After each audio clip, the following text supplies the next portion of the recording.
very much for all being here. I want to apologize in advance. I'm going to do something that I feel very uncomfortable about, which is presenting and then leaving. It's because I have to catch a train. I know, it's not rock. So I always feel like the most important part of conferences is hearing feedback and hearing from people. So I'm going to actually leave some of my cards here, and I want to please ask that anybody take a card, write me, because I would like to continue dialogue about these issues, and I just unfortunately can't stay. Okay, so I asked 10-year-old Andrea if she knows what an immigrant is. She said, yeah, it's when someone is illegal in this country and the police, ICE come to look for them to send them back to their country. In fact, her eyes started to water when she then told me that her parents are immigrants. I asked if she's proud that her parents are immigrants. She said no. Do you ever feel scared that they are immigrants? I continued. Yeah, she said, her chin quivering. What scares you? I asked. When the police, ICE come, they will take them. So I want to start my talk today telling you about Andrea because she's really quite remarkable to me, and she was one of those really shy preteen girls that kind of talks with her hand over her mouth, you know, children like that. She's really shy. So I thought it was very remarkable that she shared this story to me when I came and interviewed her in the spring of 2011 in a second-floor apartment of a house that kind of looks like this one. What she told me, as it turned out, really articulated the patterns I had been learning about from children that I had met and interviewed in Mexican immigrant families over the past few years about the meaning of immigration and legality. So that's why I started with her comments. So what I'm going to tell you today is really not a New York story, although I was really pleased in looking at the pamphlet that the county where I worked in New Jersey is actually represented in some of the demographics. So perhaps those of you here will think of New Jersey as part of New York City. Maybe, maybe not. So this is somewhat a New Jersey story, but it's also, I think, an important national story because it's a story about how national policies have impacts in different local communities and affect children living in these communities in different places. So to start with these national numbers, and I will go through them pretty quickly because it sounded like people are quite familiar with the increases in enforcement under the Obama administration and the numbers of deportees. And just to emphasize, I mean, this has really increased over the past 10 years, and to emphasize that I think Mexicans in particular have felt very targeted by these practices. Estimates suggest, again, these numbers are always include undercounts, but perhaps 58% of the unauthorized are Mexican, but in 2009 they were overrepresented among those detained, forcibly removed, and among voluntary departures. So the communities that I was talking to felt very targeted. I mean, just looking visually at the increases you can see of numbers of deportations, there's really since the 1990s, but it's a dramatic, dramatic increase. I think that's very important. So as an ethnographer and a sociologist who does in-depth qualitative work with families, I'm very much interested in how the spike in enforcement practices have impacted the daily lives of children. And I really wanted to know how these impacts vary across different types of Mexican immigrant communities. So I did work in 2 sites, one in central New Jersey, like I said, which is perhaps part of the greater metropolitan New York area, perhaps not, and the other in northeast Ohio. Now in New Jersey, the Mexican population is very visible, and the community I worked with in Ohio, the Mexican population is extremely invisible. So what I want to tell you about actually are these patterns I found in my work with children, and I'm going to focus on some of the similarities in children's stories in both places, and then a couple of the differences. So just to tell you a little bit more, my data, I did interviews with parents, mostly mothers, and some dads, but mostly mothers and children in 80 families, approximately 40 in Ohio and 40 in New Jersey. And I included in the sample children and parents of different legal statuses purposefully. So the only, to be included in my work, they had to have the children had to have one parent who was born in Mexico, not necessarily both. So I have some US-born parents. And I also did home and school visits with children and their families and at their schools. I followed them to schools. And the work was done between 2009 and 2012. It's fairly recent. So in New Jersey, where I worked, was in Middlesex County. You can see posted there. We have some demographics about Middlesex County in your pamphlet, so I won't go over too many of those. I will say that, as you all know, this is a population, I think, that originally came from new destinations within Mexico to the area in the 1990s. And most of the families that I met were low-wage workers, really working in a place where the cost of living is high. Perhaps compared to New York City, not quite as high, but it is quite high, which meant that the families that I interviewed often or always shared houses or apartments with other families to cut the costs. And parents typically both worked, both mothers and fathers, so they could share childcare with each other. And there are a lot of US-born Mexican children in this community. In fact, in one of the schools where I did field work, the principal estimated that about 80% of the school's population were children of Mexican parents. It's a very high concentration. Now, Northeast Ohio is completely different. It's an economically depressed region, but there was a Mexican community there. The community is small and dispersed and invisible, as I said. In fact, there are refugees that are resettled in this community, so they sort of take on the face of immigration, not the Mexican community. The families in this area in Ohio, come from more traditional sending regions in Mexico, not from southern Mexico. And they come also to work in low-wage jobs, but in Northeast Ohio, a low-wage job allows you to rent your own apartment or your own house. So most families I met actually did not share their homes with anyone else, and in many cases, women chose not to work because what they could earn didn't really cover the cost of childcare, so it wasn't as necessary. Another very important difference is the children I interviewed in Ohio tended to go to school being one of the only Mexican kids in their class, sometimes their entire grade, or in their school. So they weren't going to school with other kids. I put some maps up here. You can see this is the percent. Each highlighted census tract is where I interviewed a family or families. And you can see that in Ohio, they're living in communities with foreign-born populations that are very low. And compared to New Jersey, which some of the places where I interviewed, people have really high percentage of foreign-born, and the same is true with the Latino or Hispanic population in Ohio, very low in every census tract I interviewed, no concentrated community. In contrast, in Middlesex County, a really high concentration where I did the interview. So the children are living in very distinct communities, which is important. They're also facing very different realities when it comes to immigration enforcement. In the site in New Jersey, previously the police, the chief of police, in fact, was a Puerto Rican for a number of years in the late 1990s. So there were a lot of local bilingual activists, advocates that worked in the community, and also bilingual police officers there are today.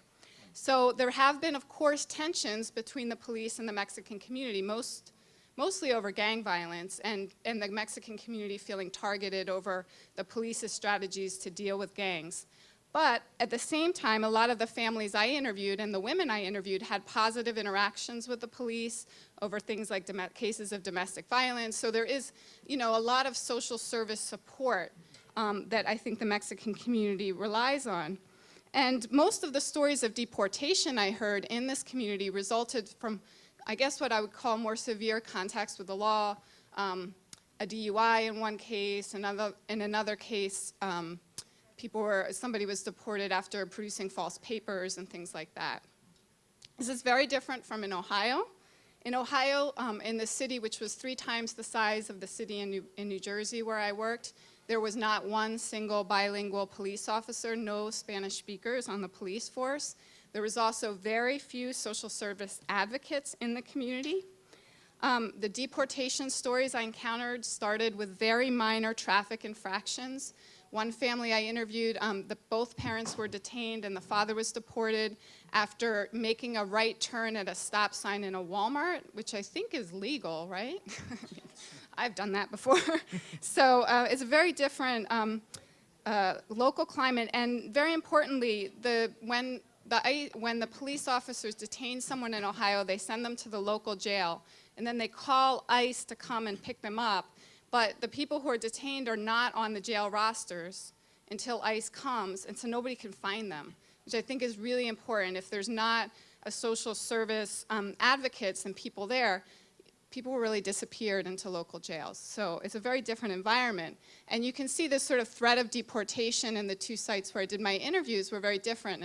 And one of the findings I've had, which I'm not going to present on today, is that mostly it's men who are detained and deported. We hear stories of women, but it's really something affecting men and fathers.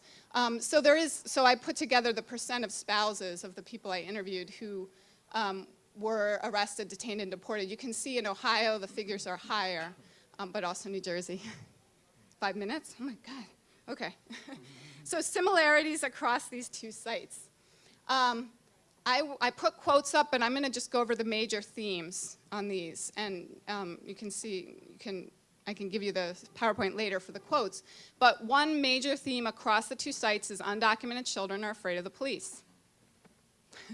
I guess that's a no-brainer, but they are, and I have a lot of evidence of parents and children talking about it.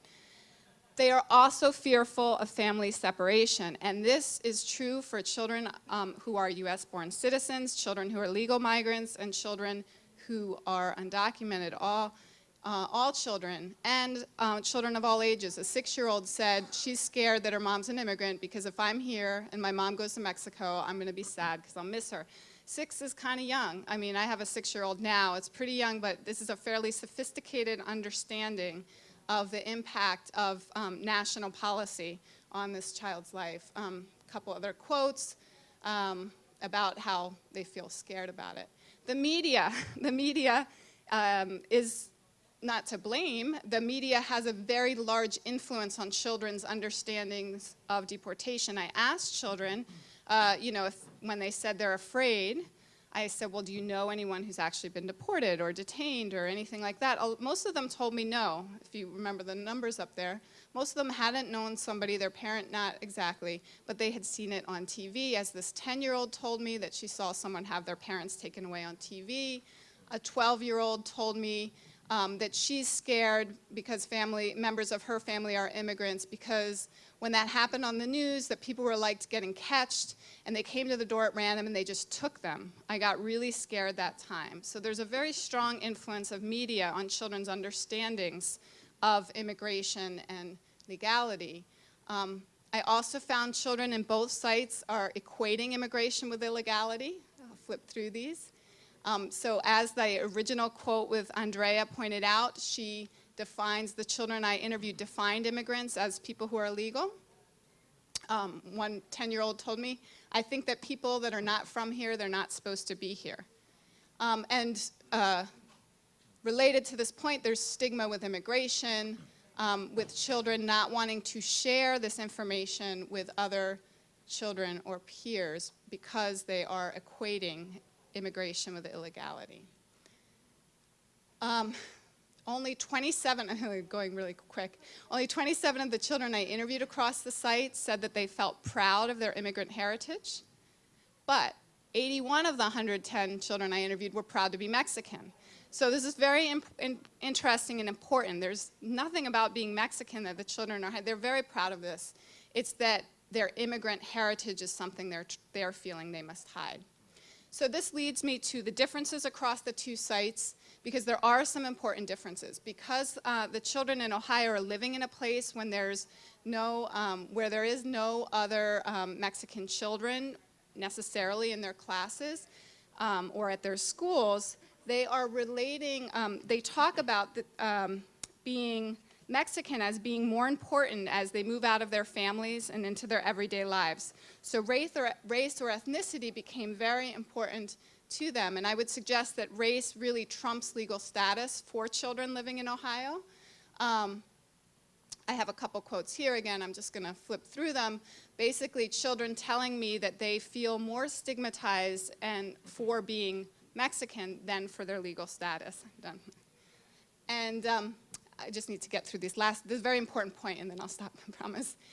In fact, 25%, 1 in 4 children in Ohio said they felt excluded by their peers, while only 9% of children in New Jersey did. So in New Jersey, children are also fearful and feeling upset about immigration and status, but they don't feel stigmatized for being Mexican, and this is very important. So I'll end by going to this one last slide that I need to explain a little bit, because when I interview children, I say first, do you speak Spanish? Do you want your friends to know, do your friends know you speak Spanish? Do you want them to know? And I said, well, do your friends know that you're Mexican? Do you want your friends to know? Same thing with immigrants. So check out this graph, and this I promise you I'll stop with this graph. But if you look at this, of the children that I interviewed, the ones in New Jersey, in fact, are much more likely than the children in Ohio to report that they do not want anyone to know what country they're from, whether or not their parents are, whether or not they speak Spanish, and most importantly, whether or not their parents are immigrants.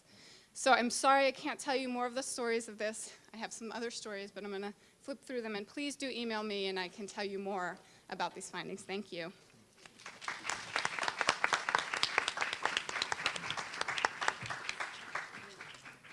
Mira, eu só queria dizer que eu não sou la migra, pero vou fazer pouco o papel de polícia, porque estamos sobre o horário, então pido aos ponentes que limitem o tempo para que eu não atue repressivamente, não? Sim? With that, I'll make this quick, I promise. Thank you for having me, everybody. My name's Stephen Alvarez. I'm an assistant professor, University of Kentucky. Some folks said they're coming from another country. Kentucky's like another country, as you could well imagine. I'm going to speak a little bit today about my research. It was my PhD dissertation, which I'm turning into my first manuscript, and it focused on an after-school program in New York City. When you see the video, you'll probably recognize this place. So my talk today is called Brokering the Immigrant Bargain: Negotiating Language, Power, and Identity in Mexican Immigrant Families. And I'm going to hold off on this video for 1 second when I get the signal for 5 minutes, and then we can go to the fun stuff. This presentation draws from longitudinal qualitative research into how the English language acquisition and literacy transform family relations within a specific grassroots Mexican immigrant community program in New York City, which I call the Mexican American Network of Students, or MANOS. How's it? Gotcha. All right, technology. I will briefly examine the MANOS after-school mentorship program and how it intervened to align potentially diverging educational expectations between Mexican immigrant parents and their children. I'll argue that MANOS exemplified how all after-school literacy programs engaging local communities should tolerantly approach mentoring educational expectations among immigrant families. In particular, I hinged my analysis of MANOS's effectiveness on field observations, where I noted the program's parents and children enacted what's called the immigrant bargain, after Dr. Smith and also Vivian Louis. The immigrant bargain describes a class-based expectation that working-class immigrant parents' sacrifices be redeemed and validated in the future through their children's achievements in U.S. schools, something akin to what Dr. Galvez calls the superación, or mejorando la vida. Right? I observed in MANOS families how the immigrant bargain's rhetorical intentions redistributed power inequalities between language minority parents and their emerging bilingual children. On the one hand, the immigrant bargain legitimized language minority parents' high expectations that their children learn English and work hard in school to repay them. On the other hand, however, the immigrant bargain exposed MANOS youth to their parents' linguistic minority status and self-identified educational shortcomings in the U.S. mainstream. Mentors and educators unfamiliar with the immigrant bargain should be attuned to its power as a rhetorical ploy that both motivates and constrains students to establish goals and excel in schools. After-school program organizers, youth mentors, and school counselors especially should consider how it offers a space of intervention in immigrant families' academic motives and goals. The participants in my ethnographic research were from 10 Mexican-origin immigrant families interacting with 11 young adult Corps volunteer staff at a community mentoring organization in New York City, one of its outer boroughs. MANOS offered free evening after-school tutoring services that promoted active family participation in education. MANOS was located in the damp basement of a Catholic church in a notoriously dangerous neighborhood in one of the city's outer boroughs. For 10 years, the program mediated between local Mexican immigrant families and the larger Mexican community in New York City, as well as between families and local institutions, primarily the formidable New York City public schools. As a safe space for families away from schools to speak about schools, Manos offered one avenue for immigrant parents to discourse with one another and participate in their children's educations openly and in Spanish. At the same time, these mentors aided mentees with homework in English and Spanish and simultaneously helped parents navigate the educational school system, offering institutional networks of support for immigrant families, subsequently moderating stresses on parent-child relations and parent involvement in children's educational endeavors. I'm going to skip on ahead just a little immigrant bargain so I get to the good stuff. The immigrant bargain, Manos, by and large, Manos' parents subscribed to the immigrant dream of class mobility for their children, sponsored through educational success and persistence. Immigrant parents attempted to strike compromises for responsibly maintaining their children's high motivation for schoolwork, persuading their children to take their studies seriously by invoking the immigrant bargain. Such a bargain occurs in most families, immigrant and non-immigrant alike, but for immigrant families, and as Dr. Smith says, the life-defining sacrifices of migration converted into an urgent tale of moral worth or failure. Smith claims second-generation successes justify the first-generation sacrifices, but that failures produce a burden of shame, his quote, in family economies of moral worth. According to Smith, quote, children understand the implications that their parents, who overcame long odds, would have done better, and they judge themselves harshly. The potential for shame, as Smith argues here, stems from children comparing themselves to their parents and not meeting their expectations, or alternatively, not valuing their parents' struggles and being, in this case, sinvergüenzas, or shameless. The vergüenza, or shame, maintains traditional gender and family relations, is well known, and being either with or without shame organizes intergenerational power dynamics in Mexican and Mexican immigrant families. The power dynamics of vergüenza for immigrant families, however, speaks to the family struggle and group work ethic, and the sinvergüenzas are those who don't pull their weight. The immigrant bargain thus describes the expectation that sacrifice by the parents will be redeemed and validated through the children's achievement. The pathos of the immigrant bargain and its rhetoric of vergüenza oblige Manos mentees to value hard work, to grow up, and affect, even temporarily, a certain level of emotional and intellectual maturity, what certain immigration theorists describe as parentification of immigrant children, or children acting as parents to their children, or excuse me, children acting as parents to their parents, there you go. Yet for Manos families, the immigrant bargain did not disempower parents or restructure family relations.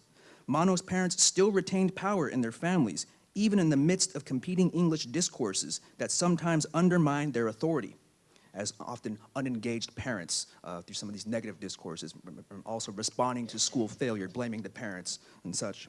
Rather, Manos parents tactically employed their migration narratives to empower their children and to legitimize their expectations that they work hard in school. The Manos parents' stories moralized their dedication for their children, and for the Manos mentees, their parents' messages about vergüenza and education rang loud and clear. How am I on time? Am I all right? Chilling. All right, thank you. 5 minutes. I'm just going to read a quick quote from a student, and actually I'm going to play this video here, but I was speaking to a young woman. She's 16 years old, and her mother's 33. Her little brother was next to her. He's 9. Most of the children at Manos elementary school age, some middle school, and then also some high school students who act as mentors. I asked her, what do your parents tell you about going to school? And she says, they tell us, like, to take the opportunity because they didn't take it. Since my parents didn't get a higher education, they said to go for it because they lived through a bad situation, and I have to be something bigger than what they imagined. And her brother says, they tell me to study hard. And I asked Gina, is that a lot of pressure for you? Sometimes the pressure's on me because, you know, I want to do good and I want to make them proud. And David, her little brother, my mom and dad tell me to work hard in school because that way I can get good grades. Then I could get a good college and a good job and make them proud. So I'm just going to end with this video here. Here's a few voices. It shows you not only the space itself, but I'm going to allow the parents to speak. It's some subtitles, so I'll let this go.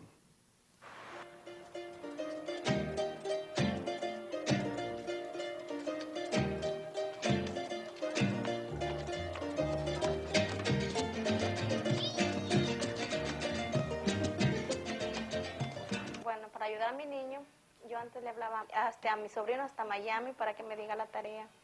la palabra, explicarme a mí y después a él le decía. Y así hacíamos la tarea.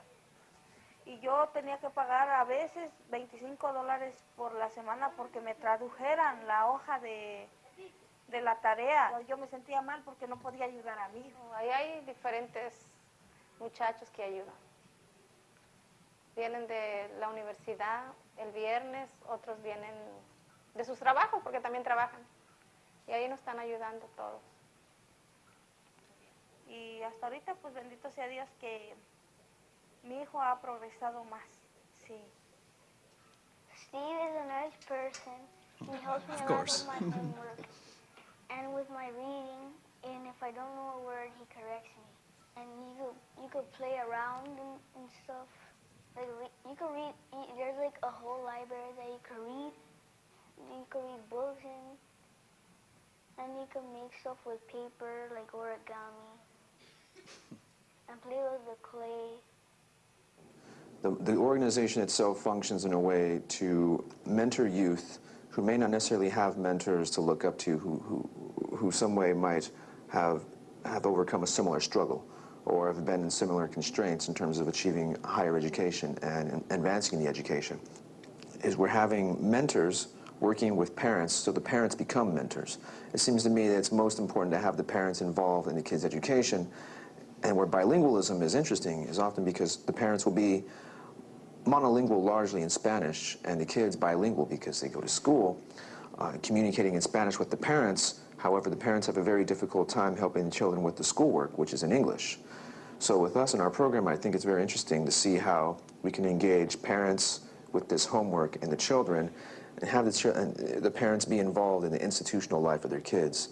Sometimes the parents will bring blankets, and you know, and that's like, they have a devotion, they really wanted to make a change in the life, so they sacrificing, you know, staying in their homes, being warm, as to coming to the center, suffering with a cold, to learn something. Bueno, a mí me gusta el programa porque mi niño ha avanzado mucho en la escuela y como yo no sé el idioma, yo voy porque ahí lo ayudan. Palabra que no sé, palabra que le dicen, le explican. Me siento contenta de que él pueda lograr algo que yo no, y pues mi hijo, pues yo me siento muy feliz, muy contenta de que él, principalmente saber ese idioma que para mí es tan difícil, y que él se sepa defender, cualquier mañana que él sea grande, y que él tiene la oportunidad de poder estar aquí el tiempo que él quiera, o de venir las veces que él tenga la oportunidad, y ya porque yo no. And that's it. I just want to mention one thing, how the last mother mentioned she wanted her son to have English to defend himself, but not only himself, but to defend the family. And as a powerful tool, English becomes something that can divide families while also bringing them together. But I'll stop on there. Thank you.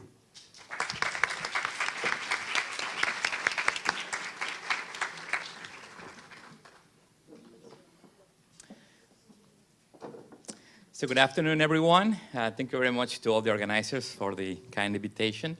And saludos to the people watching through the web, to all of us. I was very excited that we can be simultaneous through space and time through the web. Okay, so I'm going to talk today about simultaneity, being member of two social fields rather than one, as I will discuss in a minute. So I have conducted work in La Montaña region of Guerrero in Mexico. I started 10 years ago with Professor Smith and Leslie Martino doing some field work there, and there I started studying Mexicans in New York. I've written a little bit about remittances and the non-economic effects that they have, and about the separation of families and the emotional economic effects. And nonetheless, there's a lot of experts on transnationalism in the room, so I don't want to deliver the obvious point or talk more about transnationalism, since a lot of you practice it or know it firsthand. On the opposite, today I'm going to take this opportunity to play with a new idea, with a new paper, although it's obviously a very old empirical reality, and look at Mexicans as New Yorkers, right? People that have been here for a long time, and regardless of documented status, they may feel already as New Yorkers. So I'm going to look a little bit about the impact that people from Mexico are having in New York City, and I think changing the city forever in the same way that previous immigrant groups have done no one could deny the effect of Jewish immigrants, Italians, Puerto Ricans or Dominicans in changing the identity and the contributions of New York City. If we hear about New York, people outside of New York hear about New York, they won't think about Mexicans here. Historically, Mexicans, we have been concentrated in the Southwest, in Texas, California. But if you live in New York, if you're in this room, you know that Mexicans, we are here to stay, right? And I think for many people in the audience, including academics, the Mexican community has changed our lives, right? And our professions and our careers. But we rarely write about that per se, so that's what I'm gonna write about that. As we heard this morning, the transnational focus has been a great improvement in migration theory because it takes immigrants not only as immigrants, as a problem, quote unquote, of the receiving country, in this case the US, but also because we see them for the first time as immigrants, right? They're leaving a place behind, they're leaving family and loved ones behind, and what is the cost and what is the importance of that, and the culture, the accents, the foods we bring with us. So I'm trying today to contextualize a little bit transnationalism as an ism, and it's to get away from this belief that the Mexican community as such exists here or anywhere, that it's bounded, and then the members are fully engaged in a transnational social field. So something that is caught up in the literature was a great improvement in the 80s and the 90s, but I think it's probably theoretically wrong, and it's something that I want to get your input on. So for example, here's a caveat from some of the students of Dr. Becerrer. They say that in their study, they don't want to look at indigenous communities as self-contained or that they live completely apart from the communities that they are part of. So the larger Mexican community, the larger Oaxaca community, or the larger American or New York communities. That's a caveat, and all the researchers here know that. I mean, this is something that is not a new finding, but the way we write it, we tend to emphasize the transnational practice, transnational links, and transnational fields. So if someone like Sam Huntington reads our work, they may find evidence, as someone was saying earlier, that is an evidence to show that Mexicans don't want to integrate, Mexicans don't want to learn Spanish, and that's false, and we know it. But again, the way we are publishing it, the way we're writing about it, and it's just a result of the method and the theory that are important, but then someone that is not, doesn't live in New York or doesn't know the communities may think that we live in a world apart, which sometimes is true, but not completely. So I want to make a corrective to this concept of the transnational social field coming from the work of Glick Schiller, Peggy Levitt, and others, which again was revolutionary and helped us, but I guess 20, 30 years later, we should start questioning the effectiveness of it as a theoretical tool. Here I pinpoint 4 weaknesses of the term. I don't have time to go into them. I do that in the written paper a little bit more in detail. But I'm going to first talk briefly about why, although this concept was inspired by the work of Pierre Bourdieu, the French sociologist, it doesn't really stay true to the theories of Bourdieu as I read them, and I explain why. It also hides dangerous assumptions that exaggerate the commonality and frequency of empirical transnational practices, which exist, but they don't happen all the time everywhere by all the Mexicans here. It is problematic from the point of view of the members of the receiving and sending communities who don't participate directly or through family members, which also exist. And it can be counterproductive when studying the longue durée processes of migrant integration or assimilation, as Berger was saying in the morning, into the receiving society, since the emphasis on the transnational social field alone would imply that immigrants have no meaningful interaction with local people, that we're really living completely segregated. And while there's a little bit of truth to that, it's not empirically right. So just a caveat to the theoretical point briefly, which is boring, but maybe important. For Bourdieu, I think he talked about fields as having clear boundaries, so the literary field, so you're a writer, you're not, you're a poet, you're not. Obviously, there's blurriness at the edges, but part of being an artist is convincing yourself and others that you're an artist, or that you are a musician or a scientist. And there's a shared rule of the game, right? If we talk about a field, it's like when he played rugby in the field, and there were rules that everyone followed. And then that it creates its own logic, its own advantages, winnings, and that people that do well in the field will accumulate a type of capital, economic, social, symbolic, cultural, other types of capital. And I don't know that, well, so that's an example of how different people, depending on what they eat, where they go, they could, you can classify them in different areas. So kind of not only that if you are poor and you have low education or not the right kind of education, you will be consuming different foods and behaving in different ways. That will be NACO, low class, and that classifies you, but it has to do with your position in society, and vice versa for the elites. So that's how Bourdieu talks about different positionings, relationships within the field. And I think that migrants, Mexican migrants in New York in this case, are not really all transmigrants, as the term will suggest. Migration is an old phenomena. They are migrants, but I don't know that they are so transnational as to call them transmigrants, as if that was their ontology. Because besides remittances and gifts, which are easy to send, I can send money, I can send a check right now to China if I want, even if I get in debt. That is not a difficulty in this day and age, or it has never been. But if I have an education, if I have a PhD from Mexico, a college degree from Mexico, and I don't have papers, I will have a hard time getting a job in the US. And if I don't have papers, then even if I have a degree from here, I will have a hard time getting a job. So we cannot really talk about the gains that we make in these two sides or multiple sides of the transnational field, being able to be able to capitalize them or use them to purchase something in the other side of the transnational field. So you cannot use the competence that you have in one side, speaking an indigenous language or Spanish. If that is a limitation in New York, then that's what I'm questioning, that we can even call this a field in the Bourdieusian sense. How would the transnational social field look like imaginatively in our minds? It's a big improvement from just looking at a route and a simple highway. This is from Google Maps. How do I get from Guamuchitlan, Guerrero to New York City? Well, it's like almost 3,000 miles. That's an old geographic understanding. That's not how this happens, right? They go through the border in different areas. It's a long process with a lot of stops in between. Now, we can talk about a field that is connected both ways, and we see a lot of connections. So phone calls and these global networks that are graphed like 2 points in space being connected. That's very 1990s, right? But obviously, it's not only one-way street, it's bidirectional. But what is a transnational social field? Is it like a tube, and it's in a different dimension? And Mexican New Yorkers are there, are contained, and they have no interaction with Mexicans who are not migrants or don't have family members who are migrants, which are a minority, but they exist in Mexico. And how about the local New Yorker? How about the Dominican who is a neighbor to a Mexican immigrant? I think that the transnational social field, what's useful to start us to go and do field work in the countries of origin, it's limiting theoretically what the reality happens of multiculturalism, cosmopolitanism in reality with its caveats. So again, that's an 90s kind of picture that doesn't do justice to reality. And then to look more at Becerra's work and that of his field, if we talk even more about how many Oaxacans may stop by Mexico City or Tijuana before going to New York, this gets even more complicated. So again, I'm at loss, so hopefully we can find a better analogy than this. So that was kind of the theoretical problematization of the problem. Let me move now to some surveys that I did with some students at Baruch in 2009 to talk about the interaction that Mexicans, this is the, it's 83, it's a small n, but it's something. That is the demographic description. Some of them undocumented, but not all. Most of them had papers of one type.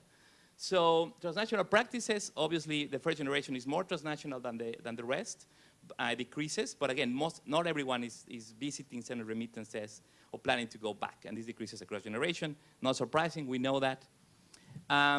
Again, there's a lot of emphasis, and it's great, but there's a lot of emphasis on political organizations of New Yorkers in the US, which is useful, but throughout my work, I find that most Mexicans are not part of these organizations, and most immigrants are not. So again, that's something that, it's a caveat. It doesn't take away from the importance of the work, we have to take that into account. What is more common is that New Yorkers have an interaction with a social worker, with a teacher, with a professor. And again, there's examples in the room of that oftentimes go across racial and ethnic boundaries, right? So having a white social worker or professor can get you places that having just your Mexican network cannot. And we know that happens. And this is the kind of the core of the paper. We asked Mexican immigrants, and we did the same for Hispanics, and it looks very similar, if they have friends different from themselves, not in their immediate circle, but a little bit beyond. So most of them say that yes, in terms of religion, in terms of nationality, in terms of race. So they know people who are different from them. So again, there's this kind of odiousness that we know from living in New York, that you interact with people of different groups. But the literature on transnationalism kind of has to put aside to focus on the new phenomena. Then obviously there may be also the tensions between different ethnic groups. So we ask, who do you have nothing in common with? And most Mexicans say, nobody. I can interact with anyone. Anyone that is human, I can work, talk to them. And there's some tensions with African Americans, but it's overall 9%. LGBT people, some homophobia, but according to the reported answers, 3%. The rich people, 2%. So it's basically they have interactions with people different than them. So it's a type of rudimentary everyday cosmopolitanism. This is just pinpointing the growth of Mexican restaurants all over the place, formal and luxurious and not. But also, as we know, there's interactions across Mexicans and non-Mexicans in the workplace for the most part. Some Mexican restaurants employ Mexicans and are owned by Mexican owners, but most of them are owned by other groups who hire Mexicans. So I have all these interviews and data that I won't show today, where students or people say, oh yeah, working in the kitchen with Mexicans, I learned some words in Spanish, I learned how to cook Mexican dishes. It's Mexicanizing all of New Yorkers.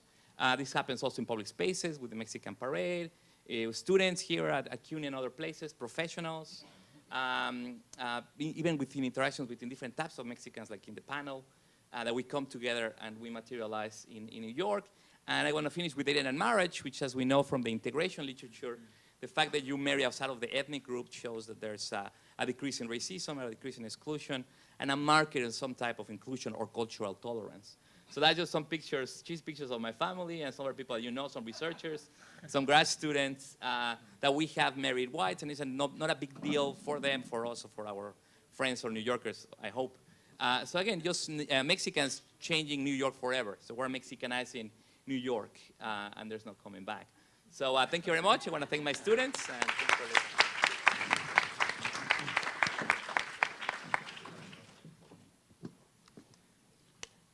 Kanuniko inindo na yo ta shabindo bashin kan ilo oka shindo ikia achu iyo nya yichi na bashi nyukyu na bashinga shillo nya bashillo. Que su corazón sea muy grande, hermanos. Les agradezco mucho el que venga yo a platicar con ustedes de cuál es el camino que usan los hombres de la montaña para venir a este lado, a este lugar. A diferencia de Oaxaca y de Puebla, el estado de Guerrero no ha sido muy estudiado por los investigadores en la cuestión de la migración y además de la migración indígena. En Puebla hay una tradición que ha construido simbólicamente este discurso de Puebla York, al igual que Oaxaca, de Oaxaca, California. Pero también en Guerrero existe Tlapayork, Totoyork, Xalpayork, Metlayork y otra serie de poblaciones que están adjudicando esta idea o estos conceptos a partir de la migración que tiene la población de la montaña aquí. Y es precisamente la población indígena de esta zona la que tiene una mayor vinculación y dinamismo aquí en Estados Unidos. Bien, para ubicarnos un poco en ese sentido, Ñu Sabi, o la Mixteca, que es mejor conocida para los externos, es este territorio que aglutina a 3 entidades y para los externos es mixteco. Para nosotros el gentilicio es pueblo de la lluvia, Ñu Sabi, y somos la tercera población indígena más grande en el país, que es de aproximadamente 800,000 habitantes, que son lo que reporta el INEGI. Sin embargo, hay una también invisibilidad en torno a estas cifras que reportan las instituciones públicas de México. Los conceptos básicos de nuestra cultura se mueven en torno a la gente de la lluvia. La lluvia, Sabi, es la deidad sagrada de nuestro pueblo, y el Tun Sabi son las palabras con las cuales nos identificamos. Aunque también ustedes pueden decir mixtecos, no hay problema en ese sentido. Y bueno, Guerrero es una entidad compleja que sintetiza no solo una serie de procesos multiculturales, una historia muy combativa de luchas sociales, pero también una serie de identidades regionales que se han construido y configurado históricamente. De ahí que tenemos a sierreños, montañeros, costeños, calentanos, indios y afroamericanos, afromexicanos, que es esta construcción histórica de 5 siglos más y la población originaria que tiene más de 3,000 años en este territorio. Guerrero es uno de los estados con el mayor drama social en el sur del país, con una población de alrededor de 3 millones y de los cuales Tenemos el deshonroso honor de que se encuentran los municipios más pobres de Latinoamérica, como es Cochuapa y Metlatónoc, que en el 2004 la ONU los decretó como municipios nasabi o indígenas con niveles de desarrollo humano similares a países de África. La foto corresponde a una madre jornalera agrícola que sale cada año a trabajar a las zonas agroindustriales de Baja California Norte y Sur. La montaña son 19 municipios en los cuales se concentran alrededor de 300,000 habitantes. Es el espacio social donde se encuentran los pueblos Nasabi, Nahua, Mepá y los Ñomdán-Ancue, que son los 4 pueblos. Y en la costa montaña se encuentran también los afromexicanos. Es el espacio sagrado, el territorio, es donde no solo convergen multiculturalmente, sino también siguen apelando a este discurso de la identidad, del respeto al territorio y a una serie de cosmovisiones que nos une con la tierra. La población nasabi o mixteca en la montaña de Guerrero corresponde a los municipios pintados en verde y que son alrededor de 11 municipios. Y bueno, la población también está distribuida de la siguiente manera. Nasabi en Guerrero son 110,375. Sin embargo, aquí estas cifras hay que tomarlas con mucho recelo, dado que unas cifras son las que aportan las instituciones públicas y otras cifras son las que mantienen en las comisarías. Cada cuerpo de autoridades mantiene una lista de quienes están en diferentes lugares de Guerrero o del país o en el extranjero. El sentido de adscripción es distinto. El INEGI considera que a los 5 años alguien pertenece a un grupo étnico. Para nosotros es que desde que estás en el vientre de la madre, eres ya un posible tasabi o ñasabi, hombre o mujer de la lluvia. Entonces esas cifras son las que van variando. La migración en la montaña de Guerrero parte desde la década de 1950 con el programa Bracero y con otra serie de programas que se establecieron en esta región y se incrementa entre 1980 a 1990 en Xochihuetlán. También vemos algunos datos que he ido rescatando en esta historia de la migración de la montaña de Guerrero, fotos que corresponden a los primeros grupos de xocheños y de gente de Huamuxitlán que migró. Y bueno, este es el pueblo de la Victoria, el cual es el pretexto para empezar a hablar un tanto de los fenómenos migratorios que se están dando en la montaña. Xalpatláhuac, el pueblo, y bueno, migrar al norte, la frontera, al norte, Nueva York, los Unites o el Gabacho. Dentro del imaginario está por qué venimos, para progresar, para trabajar, para estudiar o para salir adelante o para que estudien nuestros hijos. Se ha construido este discurso por parte de la gente, ¿a dónde ir? Entonces, en un proceso histórico, en los 70 era ir a las ciudades del interior del país, después saltar al centro de México y posteriormente venirse a Manhattan, Queens y Brooklyn, donde es que ha llegado esta población indígena y que se enfrenta a otros procesos también, no solo económicos, políticos, sino que también migra la cultura, migran los santos. Las mayordomías se están decidiendo desde las calles de Queens, de Brooklyn. El trilingüismo, saltar del tunsabi al castellano, al inglés, o incluso desfasar al castellano y al inglés. Y el otro asunto es el racismo, ser migrante y sufrir toda esta cuestión de racismo, pero ser migrante indígena todavía es doble opresión. Entonces aquí, y el otro asunto que se invisibiliza, el migrante a veces indígena es el que oprime al otro que llega. Es una cuestión también ahí muy compleja de relaciones de poder, de experiencias que se está ahí, y no solo tiene que ver también con las condiciones laborales en desventaja que se van dando, sino otro tipo de cuestiones que se están presentando ahí que hacen mucho más complejo aquí, y que los espacios donde conviven los Nasabi, estos espacios de los departamentos es también una reactivación de la lengua materna, porque se habla, se platica, se dialoga e incluso cada fin de semana la vida cotidiana pasa ya por el YouTube, por el teléfono, por el celular y es en la lengua materna. piden la palabra, pero no es la palabra, piden el micrófono, pero ya es la palabra, es en la lengua materna. Telmex, yo creo que sería hacer una etnografía de toda la vida cotidiana en la lengua materna. Bien, algunas implicaciones básicas, que la dimensión económica material, las comunidades se están transformando, el paisaje de estas casitas de adobe y de paja se convierten en cuestiones más de tipo material, como más moderno. La participación comunitaria religiosa, un migrante regresa a cumplir a sus muertos en noviembre, y bueno, que también le permite construir un sentido de adscripción e identidad. El consumo cultural, nuevos sonidos, nuevos punks mixtecos, raperos nasabi, bueno, la bachata, la cumbia y todo esto. No solo el consumo en el atuendo, sino también lo musical, las nuevas estrategias de lenguaje que tienen y el acceso a las nuevas tecnologías también que son utilizadas para difundir lo propio. Empleos que aprenden, que a su retorno los aplican allá, pero no los aplican en la comunidad, sino que lo que está sucediendo es que están regresando, pero a las ciudades más importantes, Acapulco, Chilpancingo, DF o Tlapa.